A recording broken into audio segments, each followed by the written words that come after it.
como condicionar uma informação de tensão para a gente conseguir medir algo que a gente queira. Por exemplo, eu posso medir valores de tensão muito pequenininhos, 3 volts, meio volt, 100 milivolts, ou medir 440 volts, 1.200, 13.800 volts, 138 mil volts, 500 mil volts.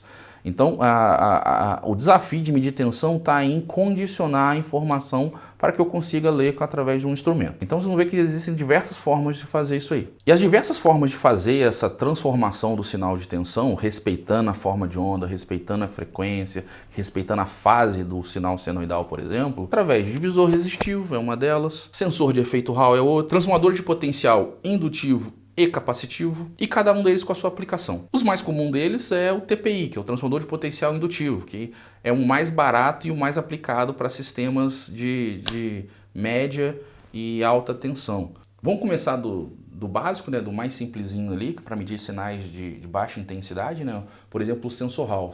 É um efeito descoberto há um tempo atrás que permite esse tipo de transformação do sinal. Uma primeira forma de utilizar para fazer uma transdução e transformação do sinal de tensão é através do efeito Hall. Consiste basicamente o efeito Hall. Se eu passar uma corrente elétrica num condutor imerso num fluxo magnético constante, vai existir uma separação de cargas naquela região do condutor, e a separação de cargas vai criar uma diferença de potencial entre os dois extremos do condutor. E isso aí é proporcional a essa intensidade de corrente. Com esse efeito aí, a gente consegue aí transformar as informações e até mesmo transduzir as informações. E é o bom dele que ele funciona aí para altas frequências, ele consegue reproduzir muito bem os sinais que estão sensibilizando esse sensor aí. Um sensor aí para aplicação prática, um sensor Hall para aplicação prática é o LV25P.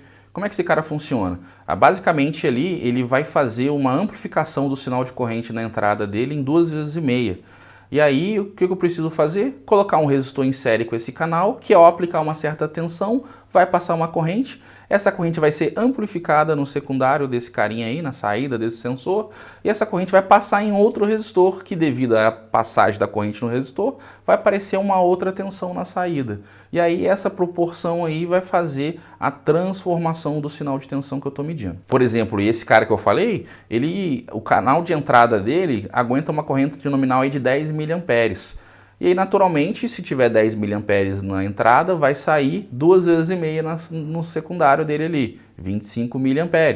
E aí, naturalmente, 25 mA num resistor ali na saída, vai me dar uma tensão ali, que vai ser proporcional à tensão da entrada. Então, bastaria eu fazer essa conta. Vou dar o exemplo de novo dos 300 volts lá. Se eu quero que 300 volts indique uma tensão no secundário de 3 volts, por exemplo, eu vou ter que pegar esses 300, achar um resistor que vai fazer passar 10 mA na entrada desse sensor. Naturalmente, eu vou ter que achar um outro resistor que, ao passar 25 mA, vai fazer aparecer 3 volts no circuito de saída. E aí eu tenho o meu sensor fazendo essa redução aí em 100 vezes. Mas esse tipo de técnica, esse tipo de solução são para valores baixos, esse tipo de aplicação de sensor são para valores baixos de tensão. Quando a gente começa a falar em média tensão, alta tensão, extra alta tensão, que compõe boa parte do nosso sistema elétrico, a gente tem que assumir outras características para fazer essa transformação, como por exemplo o transformador de potencial indutivo. Para isso a gente tem que entender como é que funciona um transformador. Vamos começar primeiro pelo TPC, que é o transformador de potencial capacitivo. Mas na verdade o que ele faz? É uma aplicação em sinais alternados, na rede elétrica alternada, e aí naturalmente a gente vai usar a reatância capacitiva de capacitores para fazer divisores de tensão. Então o que você cria é uma string de capacitores em série, onde em toda essa string de capacitores eu vou ter a tensão total que eu quero medir. E em alguns poucos capacitores eu vou ter uma tensão muito reduzida. Qual que é a vantagem do TPC? A vantagem do TPC é que, devido à combinação de capacitores e indutores, porque na minha saída ali do divisor capacitivo vai ter um circuitinho indutivo ali, vai ter um transformador indutivo ali. E essa combinação de indutor e capacitor permite que eu sintonize frequências, sinais de alta frequência. E aí eu consigo usar um TPC desse também, além de reduzir a tensão, passar sinais de comunicação que podem ser transferidos através de uma linha de transmissão, por exemplo. Então, o TPC é muito utilizado para sistemas de extra alta tensão. A viabilidade técnica dele passa a ser para elevadas tensões, porque em geral ele é mais caro do que outras soluções. Mas a estrela deste jogo aí, na verdade, quem é o TPI, o transformador de potencial indutivo. E por que ele é a estrela do jogo? Porque é o que mais tem e é o mais barato, é o mais robusto, é o que mais se aplica hoje em dia no sistema elétrico nosso, é o TPI. E aí como é que ele funciona? Ele utiliza aí o conceito de transformação, usando uma transformação magnética entre um rolamento primário e um rolamento secundário. E de forma geral, de forma ideal, a relação entre primário e secundário vai ser definida pelo número de espiras. Se eu tiver 10 vezes mais espiras no primário, eu vou ter um sinal no secundário 10 vezes menor. E aí, naturalmente, só funciona para sinal alternado. Então, o objetivo de um transformador desse é reduzir o nível de tensão, mantendo a frequência da onda, o formato da onda e a fase da onda. E isso é um desafio. Teoricamente é fácil, mas quando a gente vai para um equipamento real, a gente vai ver que alguns cuidados a gente tem que tomar. Essa redução, essa transformação de tensão, a gente dá um nome para ela, que chama RTP, Relação de Transformação Potencial. É muito utilizado aí para quem vai trabalhar com proteção. Então a gente vai ter que definir aí os transformadores de potencial aí de um sistema para reduzir para um certo nível, que em geral aí é 115 volts. Então vai ter o TPI aí que vai reduzir a tensão de 138 kV para 115 volts. Então, uma redução considerável. Então, vai ter muito mais espira no rolamento primário do que no rolamento secundário. E como esses rolamentos estão ligados? Estão ligados através de um circuito magnético. Então, se quer entender um TPI, tem que entender transformador. Então, vamos entender o transformador. O transformador nada mais é do que um circuito magnético ligado por duas bobinas, onde a relação de espiras vai definir a relação de transformação. Então o conceito é bem simples, só olhar aí, ó. Usando a lei de Faraday e o circuito magnético, a gente consegue enlaçar fluxos na bobina primária e na bobina secundária. E esse fluxo aí pode ser facilmente escrito dessa forma que está aí, ó. E esse fluxo naturalmente vai enlaçar a outra bobina que, devido ao número de espiras, vai produzir uma tensão induzida nessa segunda espira. E aí, no final das contas, fica a tensão secundária com a mesma forma de onda da primária, só que, entretanto, com uma relação de transformação de potencial menor. Importante destacar desses TPIs é que eles têm que trabalhar numa certa faixa aí, porque devido à característica magnética daquele material ferromagnético do transformador ali, eu tenho que trabalhar numa região muito específica, a gente chama de região linear, porque se eu fujo dessa região linear, eu não consigo realmente reproduzir um sinal senoidal de um lado para um sinal senoidal do outro. Começam a aparecer distorções e erros nesse processo de medição. E erro é a pior coisa que poderia ter nesse processo de medida aí. Mas tem como zerar os erros desse processo de transformação? Claro que não. Um transformador desse, ele naturalmente vão ter diversos fenômenos ali que vão criar erros nesse processo de medição. Por exemplo, a tensão no primário não vai estar em fase perfeitamente com a tensão no secundário. A relação de transformação que eu defini no projeto não vai ser exatamente a que eu defini. Não é exatamente o que vai acontecer naquele transformador. E por que não? Porque vários fenômenos físicos acontecem nesse transformador. Como, por exemplo, a própria magnetização do núcleo, que depende de uma corrente para fazer a magnetização do núcleo, a gente sabe que ela não é perfeitamente linear. Perdas por esterese e Foucault vão acontecer nesse núcleo, então vai se gastar uma energia ali para magnetizar esse núcleo, para suprir as perdas por aquecimento devido às correntes de Foucault naquele núcleo. Então são coisas que não tem como fugir, a gente tenta minimizar, mas fugir não tem jeito. Outra coisa que acontece são as perdas térmicas devido à corrente passando no rolamento primário e no rolamento secundário. Então a gente sabe que um TP desse ele vai ser projetado para trabalhar com pequenas correntes. Entretanto, essas correntes já são suficientes para criar perdas nesse enrolamento primário e nesse enrolamento secundário. Então a gente tem que representar esse fenômeno. E além desse fenômeno também temos aí além desse fenômeno, nós temos também a dispersão de fluxo. Quer dizer o que é isso? Quer dizer que o fluxo que passa no enrolamento primário não necessariamente vai todo ele passar no enrolamento secundário. A gente tenta minimizar isso no projeto, colocando um núcleo enrolado em torno do outro para todo o fluxo de um tentar passar no outro enrolamento, mas nem sempre isso é verdade. Então nós temos aí que considerar também essa dispersão de fluxo, tanto no enrolamento primário quanto no enrolamento secundário. E todos esses fenômenos juntos aí vai criar um erro de módulo e um erro de fase. Isso aí o fabricante de um TPI desse tem que ser capaz de lidar com isso. E como lidar com esses erros de módulo e fase? A gente tem que entender o circuito magnético desse transformador.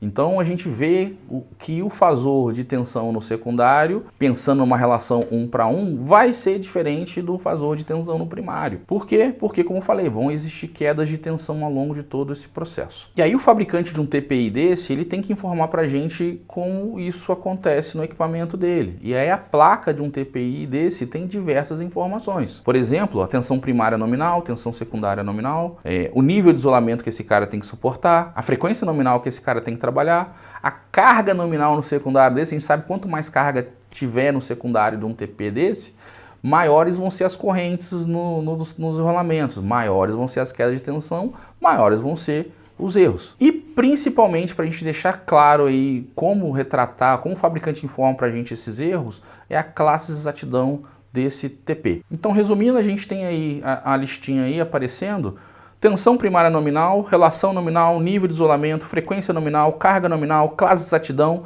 e a potência térmica nominal. O que isso quer dizer, potência térmica nominal? Quer dizer que ele suporta uma certa potência para não estragar, para não se deteriorar. Entretanto, essa potência não é aquela que garante a classe de exatidão. Vocês vão ver que a classe de exatidão ela é a potência para a classe de exatidão ela é bem menor. Em geral, um TP desse ele vai até 115 volts. A tensão secundária dele é padronizada aí em 115 volts ou 115 por raiz de 3. São os dois valores típicos aí de TP no secundário. E aí a gente pode ter uma tabelinha dessa aí mostrando, né, os valores nominais aí de RTP. Então a gente vai ver aí que vai ter valores desde 4 para 1 até 600 para 1, por exemplo. Então são relações típicas aí. Sempre tentando buscar valores padrões no secundário. O fabricante também vai informar o tipo de grupo do meu transformador de potencial. Aí tem o grupo 1, grupo 2, grupo 3. O grupo 1 são projetados para ligar entre fases. Então qualquer sobretensão que vai aparecer aí, fase terra aí, não importa para esse grupo 1. Já o grupo 2 são TPs projetados para funcionar, medir tensões da fase para o neutro, com o sistema solidamente aterrado. O que isso quer dizer? Quer dizer que não vão aparecer sobretensões. Então a construção desse TP não precisa suportar essas sobretensões. Já o grupo 3 não. O grupo 3 também é medição de fase para neutro, entretanto esse neutro aí vai ter um deslocamento. E aí podendo ter sobretensões aí nesse TP maiores do que um PU, ou 100% da tensão nominal. Então eu vou ter que construir um TP que suporte sobretensões, que em geral aí é raiz de 3 vezes maior. As classes de exatidão, pessoal, dependendo da aplicação do meu TP, eu posso gastar mais recursos para desenvolver um TP melhor ou um TP pior, e vai depender da aplicação. Como por exemplo, um TP classe 1.2 ou 0,6 tem uma aplicação ali para instrumentos de indicadores, em painéis, por exemplo, onde eu não preciso de uma exatidão daquela informação. Já um TP classe 0,3, que seria 0,3%, já tem uma aplicação mais específica, como por exemplo faturamento. Vão ser utilizados em medidores de energia sinais vindos de TP classe 0,3. E menores do que classe 0,3 já não é tão comum, que você gasta e investe muito para ter um instrumento, um equipamento desse com uma classe menor, mas elas podem existir, principalmente em aplicação de laboratório, onde você precisa ali com medições com mais exatidão. Como é que o fabricante informa para você então qual a classe de exatidão dele? Como eu disse, por exemplo, um classe 0,3, então ele vai ser 0,3 P alguma coisa. Por exemplo, 0,3 P 12,5. O que quer dizer esse código? Ele é classe 0,3, P para dizer que é um TP, e o 12,5 quer dizer que ele vai garantir a classe 0,3 se a máxima carga no secundário dele for 12,5 VA. E o que é a classe de exatidão? A classe de exatidão informa qual o máximo erro de módulo e qual que é o maior erro de fase que pode acontecer com um TP desse. Então vai ter a classe 0,1, a 0,3, a 0,3, a 0,6, por exemplo, definida por esse paralelograma que eu estou mostrando para vocês aí. Esse paralelograma, essa região interna desse paralelograma são as regiões aceitáveis para cada classe, onde se permitem erros de módulo e erros de ângulo. Podem reparar que o erro de ângulo é muito pequenininho, não é dado nem em graus, é dado em minutos. Lembrando que um grau tem 60 minutos. Algumas simbologias são importantes num TP desse.